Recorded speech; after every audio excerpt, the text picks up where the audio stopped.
नमस्कार, मैं रचना शर्मा चढ़ती कला टाइम टीवी देख रहे हैं सभी दर्शकों का स्वागत करती हूं। आप देख रहे हैं हरियाणा के समाचार। समाचारों की शुरुआत से पहले एक नजर आज की मुख्य सुर्खियों पर।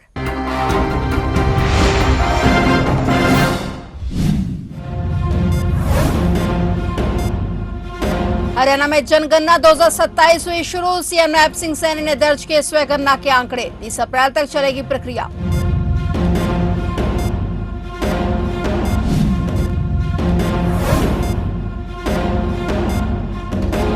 हुड्डा की कोठी का पिनल रेंट माफी पर फंसा पेच। 3 मंत्रियों को आपत्ति। विभाग को विस्तृत रिपोर्ट तैयार करने के निर्देश।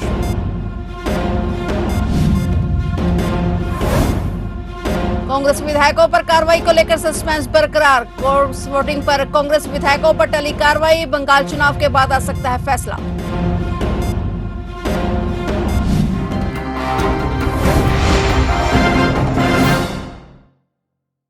और अब समाचार विस्तार से। हरियाणा में जनगणना का पहला चरण शुरू हो चुका है। आज सुबह से ही स्वगणना की प्रक्रिया शुरू हुई। प्रदेश में 16 से 30 अप्रैल तक स्वगणना की प्रक्रिया चलेगी। मुख्यमंत्री नैब सिंह सैनी ने स्वगणना के आंकड़े दर्ज किए। पहले चरण में मकानों की गणना और मकान से संबंधित जानकारी लोगों से पूछी जाएगी। यह जनगणना 1 मई से 30 मई तक चलेगी। भारत सरकार ने इस बार एक विशेष सुविधा दी है जिससे लोग खुद से अपनी जानकारी ऑनलाइन भर सकेंगे। भारत सरकार ने स्व जनगणना के लिए एक पोर्टल लॉन्च किया है। इसके पोर्टल के जरिए लोग स्वयं भी अपना डाटा भर सकेंगे। स्वगणना से समय की बचत होगी। सटीक जानकारी भरी जा सकेगी। जनगणना का दूसरा चरण फरवरी 2027 से शुरू होगा। इससे लोगों से उनकी जाति पूछी जाएगी और आजादी के बाद पहली बार जाति का डेटा जुटाया जाएगा। इससे पहले 1931 में ऐसा हुआ था और हरियाणा ने जनगणना की पूरी तैयारी कर ली है। इसके लिए अधिकारियों को ट्रेनिंग दी गई है और जिम्मेदारी तय कर दी गई है। स्वगणना में सिर्फ 15 मिनट का समय लगेगा। वहीं यदि कोई स्वगणना नहीं कर पाता है तो चिंता करने की जरूरत नहीं है। 1 मई से जनगणना कर्मी घर घर आएंगे और सारी जानकारी नोट कर ले जाएंगे। हरियाणा में 70,000 कर्मियों को जनगणना के लिए प्रशिक्षित किया गया है। यह ट्रेनिंग पिछले 2 महीने से चल रही है। इसके अतिरिक्त सभी डिविजनल कमिश्नर, डीसी, सीटीएम, तहसीलदार और अन्य अधिकारियों को भी विभिन्न प्रकार की जिम्मेदारी सौंपी गई है। आज जनगणना का ये प्रारंभ हुआ है, शुरुआत हुई है। मैं आप सभी के माध्यम से हरियाणा के प्रत्येक नागरिक तथा जनगणना 2027 का ये संदेश भी आप सबके माध्यम से पहुंचाना चाहता हूं। साथियों, यह केवल एक प्रशासनिक प्रक्रिया नहीं है बल्कि हमारे विकसित हरियाणा, विकसित भारत की आधारशिला है। जनगणना के महत्व को देखते हुए देश के यशस्वी प्रधानमंत्री आदरणीय नरेंद्र मोदी जी ने हमारी जनगणना हमारा विकास की बात उन्होंने कही है। उन्होंने ये बात कही है कि हमारी जनगणना हमारा विकास यह एक संकल्प है जो हर नागरिक की भागीदार से वो साकार होगा। हर नागरिक को उसमें अपना सहयोग देना होगा। हमारे देश में इतिहास रहा है। हम इसकी सही तरीके से शुरुआत जो हुई प्रथम दृष्टा में अगर हम देखें तो 1872 में इसकी जनगणना की शुरुआत हुई थी। इस समय देश में स्वतंत्रता के बाद 8वीं और हरियाणा के गठन के बाद ये 6ठी जनगणना हो रही है।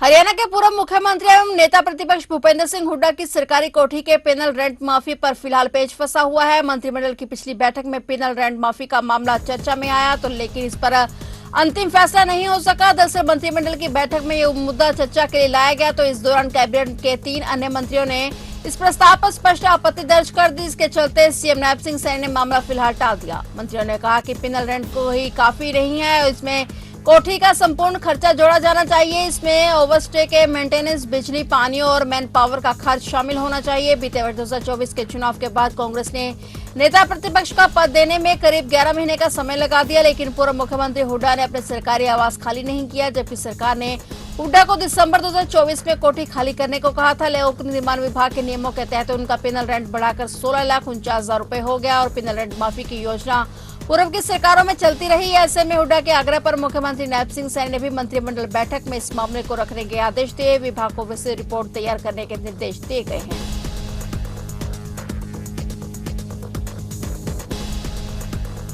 रोहतक के महम में रैली में मुख्यमंत्री के संबोधन के दौरान अचानक माइक ने काम करना बंद कर दिया। रैली में पीछे मौजूद श्रोताओं को आवाज सुनाई नहीं दे रही थी। पीछे से लोग चिल्लाने लगे तो मुख्यमंत्री ने दूसरे माइक से संबोधन करना पड़ा। महम में 5 अप्रैल को हुई विकास रैली में मुख्यमंत्री नायब सिंह सैनी के भाषण के दौरान माइक बंद होना डीआईपीआरओ संजीव सैनी पर भारी पड़ गया और विभागीय जांच के बाद मुख्यालय की तरफ से उन्हें तुरंत प्रभाव से सस्पेंड कर दिया गया। अभी किसी अन्य को रोहतक का कार्यभार नहीं दिया गया है। दरअसल महम में 5 अप्रैल को विकास रैली थी और रैली में संबोधन के लिए 2 माइक सेट किए हुए थे। एक माइक डिवाइस से मंच संचालन के अलावा स्थानीय नेताओं और मंत्रियों का संबोधन हुआ, जबकि मुख्यमंत्री नायब सिंह सैनी के लिए अलग से माइक डिवाइस लगाया गया था। मुख्यमंत्री के संबोधन के दौरान अचानक माइक ने काम करना बंद कर दिया। रैली में पीछे मौजूद श्रोताओं को आवाज सुनाई नहीं दे रही थी और पीछे से लोग चिल्लाने लगे तो मुख्यमंत्री ने दूसरे माइक से संबोधन करना पड़ा, चूंकि तभी से विभागीय जांच की जा रही थी।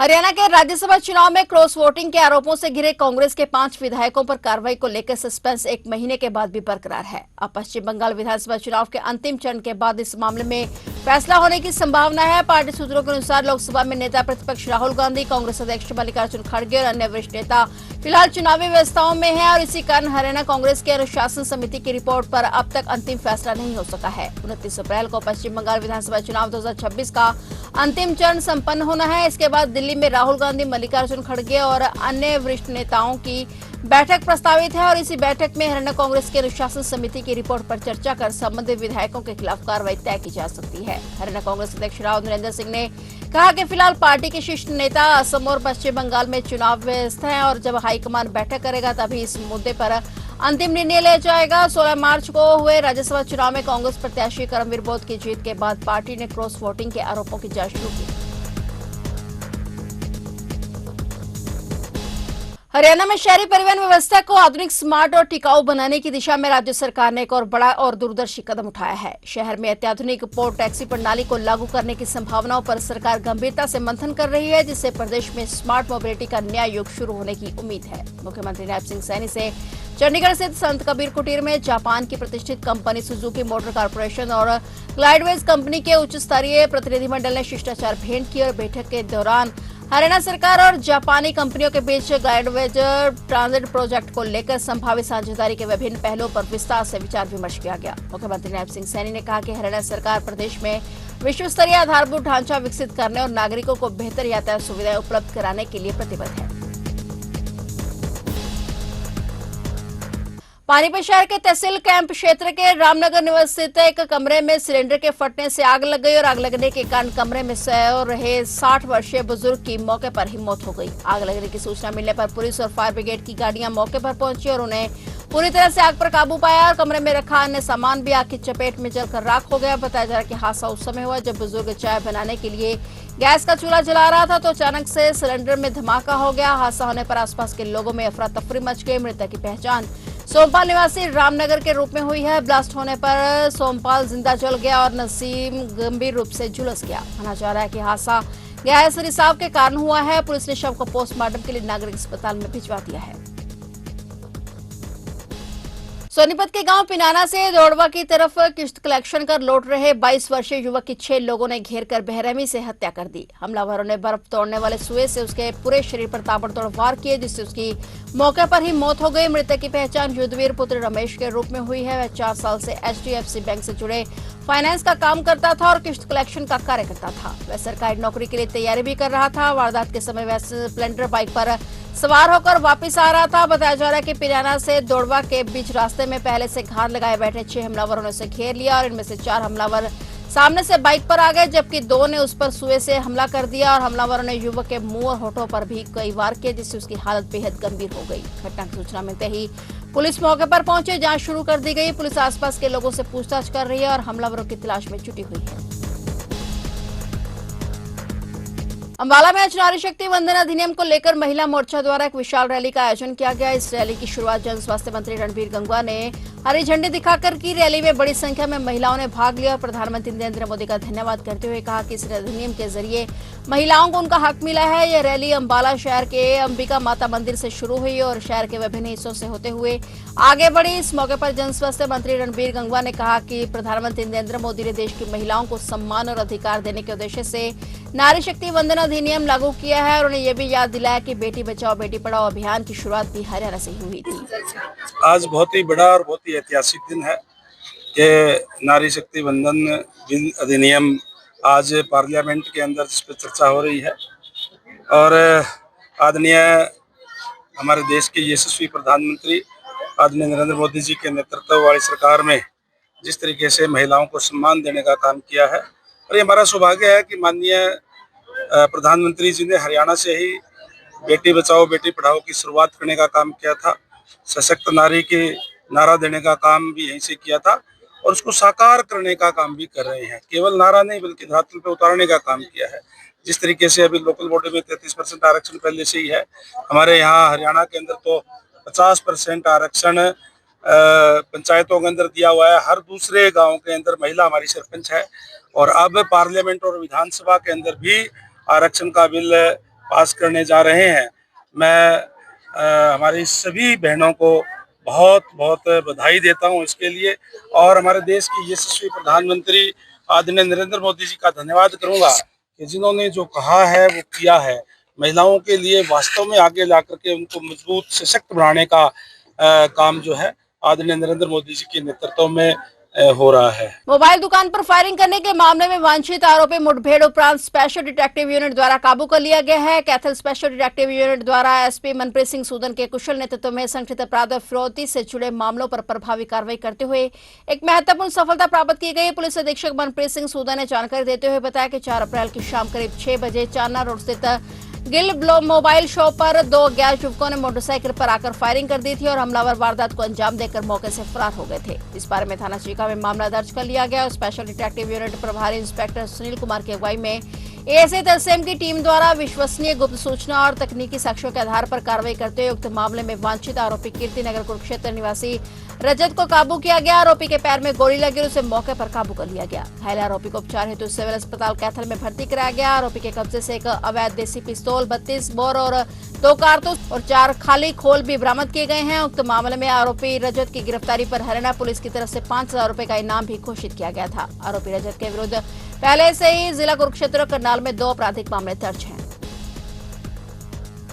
मुखबर खास के थ्रू हमें एक कल स्पेसिफिक इनपुट मिलती है कि जो 4 अप्रैल को जो इंसिडेंट चीका में हुआ था, जो गिल मोबाइल शॉप के ऊपर कुछ मतलब कि अराउंड 2 लोग जो बाइक पे आए थे जिन्होंने फायर किया था और उसमें से एक जो मेन शूटर है जो रजत है, हमारे मुखबर खास से हमें इंफॉर्मेशन मिलती है कि वो कल इस एरिया में उसकी प्रेजेंस है। वो अपने किसी दूसरे शूटर अपने साथी को यहाँ पे मिलने आ रहा था, तो तुरंत ही हमारी जो एसडीओ की टीम है जो हेडेड बाय इंस्पेक्टर सुनील और साथ में तरसेम और बाकी इनकी टीम के लोग और सुपरविजन हमारे डीएसपी क्राइम सुशील जी के थ्रू ये उनको काउंटर करने के लिए, उसको ट्रैप बिछाने के लिए हमारी टीम लगी थी। तो ढांड के एरिया में जब उसको रोकने की कोशिश की गई तो उस शूटर जो रजत जो व्यक्ति है उसकी तरफ से हमारी टीम के ऊपर 4 राउंड फायर किए जाते हैं। वार्निंग के तौर पे अच्छा, उन 4 राउंड में से एक राउंड हमारे हेड कांस्टेबल देवेंद्र है जो उसकी बीपी जैकेट पर एक राउंड लगता है। वार्निंग के तौर पे हमारी टीम की तरफ से 2 हवाई राउंड फायर किए जाते हैं और बाकी सेल्फ डिफेंस में एक गोली जो कि रजत जो वो एक्यूज्ड है उसके पैर में लगती है और तुरंत ही उसको बाद में कैथल सिविल हॉस्पिटल में भर्ती करवा दिया जाता है। फिलहाल हरियाणा के समाचारों में इतना ही। और नए समाचारों के साथ फिर से हाजिर होंगे, तब तक के लिए देखते रहिए चढ़ती कला टाइम टीवी।